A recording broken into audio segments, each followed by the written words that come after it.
Saudara, terima kasih Anda masih di Sapa Balik Pagi Ruang Psikologi, dan hari ini Nitya masih bersama dengan Mbak Nena, ya, seorang psikolog klinis remaja dewasa. Kita masih akan membahas soal bagaimana hidup berdampingan dengan bipolar. Mbak Nena, tadi di segmen 2 kita terakhir membahas soal bagaimana jika bipolar itu tidak ditangani, begitu ya Mbak Nena, yang lama ditangani. Dan tadi juga kita sempat bahas ternyata para penyintas bipolar ini juga ada yang tidak sadar begitu kalau misalkan dirinya itu ternyata bipolar begitu Mbak Nena. Seperti tema kita hari ini ya, hidup berdampingan dengan bipolar, akan sangat penting untuk kita sebagai masyarakat itu kan paham dan bisa berkomunikasi begitu dengan keluarga atau orang-orang terdekat kita yang jika misalnya atau ternyata itu dia mengarah ke bipolar gitu. Sebenarnya cara berkomunikasi gitu loh Mbak Nena, kan itu yang penting ya Mbak Nena. Kita kan nggak mungkin, kayak kamu bipolar deh, kayak kamu harus, kita kan nggak mungkin seperti itu ya. Kita butuh pendekatan. Nah itu gimana kalau dari psikolog sendiri Mbak Nena? Ya, nggak mudah nih ya, nggak mudah untuk bisa mengingatkan seseorang bahwa dia mengalami keluhan mental. Akan lebih mudah kalau kita misalnya memberikan pendapat mengenai fisik ya, tapi secara mentalnya gitu kayak susah. Ya. Mungkin bisa dengan pembicaraan-pembicaraan ringan gitu. Contohnya seperti ini gitu. Aku lama nggak ngobrol ya sama kamu. Kok aku perhatikan belakangan ini kamu sering sedih, kadang-kadang juga marah, lagi capek, ada masalah apa, boleh cerita, kamu nggak sendirian loh. Jadi mungkin diawali dengan kata-kata yang bisa memancing dia untuk bercerita gitu. Wah, sepertinya keluhan kamu ini akan lebih tepat kalau ditanganin oleh ahlinya. Aku temanin ya. Jadi jangan langsung kayak kamu perlu psikolog deh atau nggak psikiater. Jadi kamu bipolar, gitu yang lebih nggak boleh. Tapi aku temenin, kebetulan aku punya rekanan yang paham tentang masalah kamu.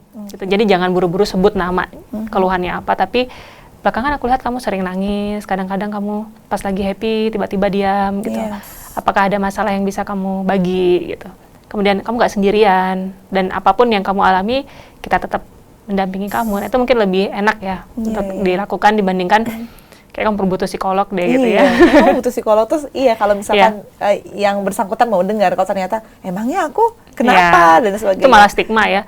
Dan bisa ini juga dilakukan di tempat kerja. Misalnya atasan yang lebih peka ya. Jadi apa beban pekerjaan selama ini lebih berat kah? Ada masalah nggak di rumahnya gitu ya. Kalau misalnya saya kenalin kamu pada teman saya yang bisa diajak bicara, gimana? Jadi itu kan penawaran yang halus ya, dan tidak akan menyebabkan tersinggung lah. Iya benar, dan baik juga untuk si yang bersangkutan dan orang-orang di sekitarnya juga ya. Iya, dan yang paling penting apapun bentuk keluhannya tidak lagi disebarluaskan ya ke yang lain ya. Ini kayak dia bipolar, malah kita yang justru mendiagnosa orang lain dengan menyebarkan diagnosa versi kita yang orang awam juga gitu. Ternyata selain self diagnosa juga kita yang mendiagnosa orang juga nggak boleh ya. Karena itu akan kembali lagi, entah itu nanti akan memunculkan stigma atau gimana, karena kembali lagi nggak semua orang bisa menerima atau paham itu 100% gitu ya Mbak Nena ya. Kita karena selama ini nih, kita beberapa bulan ini kita tengah dihadapkan dengan pandemi nih Mbak Nena. Jadi kita kebanyakan di rumah aja, aktivitasnya juga berubah dan sebagainya. Kita lebih sering ketemu dengan keluarga. Nah, kalau misalkan untuk orang-orang penyintas bipolar ini Mbak Nena, dalam masa pandemi ini kira-kira seperti apa sih Mbak Nena struggle-nya dia di rumah gitu Mbak Nena? Iya, ini dari apa yang dikeluhkan oleh beberapa klien yang dengan keluhan bipolar, satu kebosanan itu yang menyebabkan pikiran jadi kemana-mana. Ke pop up lagi itu, trauma-trauma yang dulu. Karena kan orang dalam keadaan yang banyak waktu luang gitu, karena mungkin dia PHK atau apa gitu, jadi pikiran tidak berharga, useless dan lain sebagainya itu muncul lagi. Kemudian anggota keluarganya pun yang berkumpul di rumah, yang mungkin menyebabkan salah satu stresornya ada di situ, pergesekan mulai sering terjadi gitu. Kemudian juga biaya berobat yang mungkin ya jadi putus obat kan, jadi bisa menjadi pemicu untuk kekambuhan gitu. Dan di sisi lain adalah ya itu tadi, ketika dia manik dia pengen belanja, duitnya nggak ada ya, jadi itu bisa juga terjadi gitu. Jadi memang belakangan lebih banyak sering kekambuhan yang muncul gitu.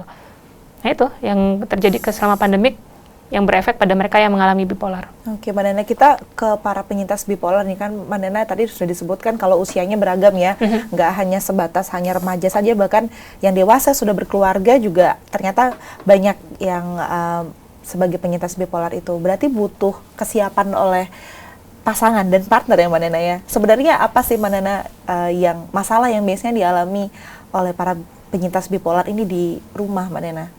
Bisa nggak sampai ke perceraian atau mungkin pertengkaran yang tidak berujung gitu, bisa Mbak Nena? Ya, mereka dengan pasangan yang harus mendampingi pasangan lainnya yang merupakan penyintas bipolar memang harus punya ekstra sabar. Gitu. Kenapa saya sebutnya ekstra banget gitu ya? Karena memang nggak mudah. Ketika misalnya tidak hanya verbal saja yang terucap, tapi juga fisik, mukul misalnya. Karena orang dengan bipolar misalnya dengan pola emosional yang impulsif. Kadang dia marah sambil mukul pasangannya gitu, sambil lempar barang gitu. Dan pola komunikasi yang tidak baik. Di sisi lain juga anak-anak yang punya orang tua bipolar melihat perilaku itu ibu atau ayahnya yang bipolar sering mukul, sering marah gitu. Nah, jadi yang perlu dilakukan adalah satu, pasangan ini harus paham banget apa sih itu bipolar dan gimana sih munculnya, trigger apa sih yang mencetus pasangan saya ini, harus tahu, harus paham, dan si pasangan ini juga harus bisa membicarakan ketika misal sebentar lagi saya kayak mau manik, kayak saya lagi depresif, tolong peluk saya, tolong ajak saya bicara, itu kan lebih enak ya. Makanya penting bagi seorang dengan penyintas bipolar itu mendapatkan psikoterapi, supaya dia bisa lebih, tanda kutip, ngeh gitu ya, dengan apa yang dialami dia. Sedangkan kalau dia tidak paham kan yang terjadi miskomunikasi gitu, yang dia tahu bahwa dia sedang kumat gitu. Oke, berarti dengan terapi-terapi seperti psikoterapi itu bisa membuat para penyintas ini lebih aware dengan emosi yang akan dia hadapi gitu, Sangat membantu. Oke, mungkin nggak Mbak Nena, si bipolar ini fase manik dan depresifnya itu lebih singkat gitu, atau dalam kurun waktu tertentu tidak pernah itu, atau akan selalu muncul fase-fase itu Mbak Nena? Hal itu tidak bisa diprediksi. Kekambuhan tiap orang berbeda dan unik ya. Ada yang memang karena trigger tertentu dia muncul, misalnya tema-tema tentang ayah gitu. Mungkin saja dulu dia mengalami bipolar karena trauma disiksa ayahnya misalnya gitu. Ada yang karena masalah bencana alam atau misalnya dengan pasangan dan lain sebagainya. Itu tidak sama ya tiap orang gitu. Cuma dengan psikoterapi paling tidak dia bisa menelaah perasaan apa yang muncul ini. Ketika dia sedih, dia bisa mengetahui bahwa oke, saya lagi depresif. Ketika saya depresif dan saya ingin menyakiti badan saya, tidak akan saya lakukan karena ini lagi fase. Beda dengan dulu dia tidak mengerti apa yang dia rasakan, dia hanya merasa tidak berguna aja gitu. Sedang ketika dia manik, misalnya dia menerapkan mindfulness terapi. Saya lagi belanja nih. Yang saya beli ini barang yang saya inginkan atau yang saya butuhkan. Dengan mindfulness dia, ini lagi manik nih kayaknya. Enggak, saya cuma bawa uang 10.000 kayak ke mall. Jadi mau belanja pakai apa gitu. Jadi bisa terkontrol gitu. Atau misalnya ketika dia manik punya energi yang berlebihan, dia pakai energi itu untuk hal yang bermanfaat, misalnya olahraga atau dia bersih-bersih rumahnya. Nah, itu kan hal yang bisa dia luapkan energinya dengan baik. Dan ketika idenya memuncak, dia bisa kok menabung ide itu dalam sebuah buku sehingga pekerjaannya jauh lebih cepat selesai. Jadi kebetulan saya kan juga membina satu komunitas yang isinya banyak penyintas bipolar. Ketika memang lagi manik, mereka punya ide yang bagus, ya cerdas-cerdas, kemudian punya semangat yang tinggi gitu. Jadi ya nggak apa-apa, positif gitu. Ketika dia memahami emosi yang sedang muncul itu apa gitu. Baik, berarti itu pentingnya para penyintas itu datang ke profesional gitu ya Mbak Nena, dan keluarganya juga tentunya harus aware dengan itu. Betul. Kalau misalkan di kantor Mbak Nena, berarti kita juga sebagai masyarakat biasa meskipun tidak dari lingkungan keluarga kita yang mengidap bipolar, begitu kita juga harus aware dengan seperti ini ya Mbak Nena ya. Karena kan kita nggak tahu ternyata teman kita yang menyebalkan gitu, yang kita anggap menyebalkan di kantor ternyata punya masalah seperti ini Mbak Nena. Iya, dan ini kan ada dampaknya dengan teamwork ya. Misalnya dia tidak bisa menerima masukan, pekerjaannya terhambat karena dia ketika lagi butuh deadline, dia lagi depresi. Ketika temannya istirahat, dia manik. Jadi pengen cepat gitu ya. Nah, sama. Ketika temannya paham kondisinya, mungkin bisa mengetahui bahwa ritmenya tidak sama dengan teman yang lain. Atau misalnya divisinya tidak di divisi yang memang membutuhkan kehati-hatian ya, tapi mungkin bisa divisi yang freelance atau apa gitu. Dan masih banyak kok penyintas-penyintas bipolar dapat bekerja dengan baik, dengan wajar gitu. Cuman beberapa waktu yang lalu kebetulan klien saya ada yang bipolar tapi di tempat kerja mendapat stigma. Jadi karena dia bipolar tipe 2 nggak lulus dalam satu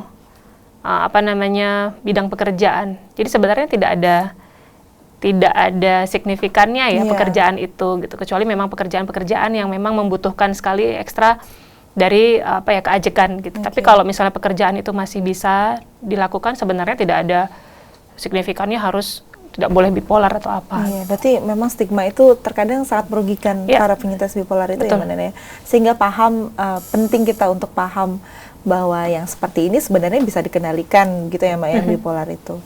Gitu saudara. Nah tadi Mbak Nena sempat bahas di awal kalau misalkan biasanya yang paling banyak di lapangan itu yang Mbak Nena lihat kalau penyebab dari bipolar ini adalah salah satunya karena pola asuh gitu Mbak Nena. Memang kenapa itu bisa terjadi Mbak Nena, pola asuh? Apakah pola asuh yang seperti itu akan membuat semua orang berpotensi untuk bipolar atau yang hanya genetik tadi saja karena memang ada faktor genetik itu tadi Mbak Nena? Iya.